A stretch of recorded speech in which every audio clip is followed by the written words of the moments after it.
अस्सलामुअलैकुम बिस्मिल्लाहिर्रहमानिर्रहीम। आज हम फ्रेश आड़ू का जूस बनाने लगे हैं। ये हमने आड़ू लिए, 1 कप चीनी, नमक, और हम अभी इसको काटेंगे। बिस्मिल्लाह।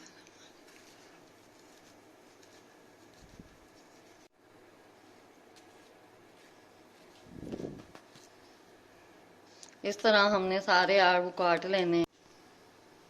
आड़ू हमने काट लिए हैं और हम जूसर जग में डालने लगे। बिस्मिल्लाहिर्रहमानिर्रहीम। बर्फ भी ऐड कर देंगे थोड़ी, नमक, चीनी 1 कप, पानी थोड़ा सा डालेंगे। जूस हमारा तैयार हो चुका है। अभी हम सर्व करने लगे। बिस्मिल्लाहिर्रहमानिर्रहीम।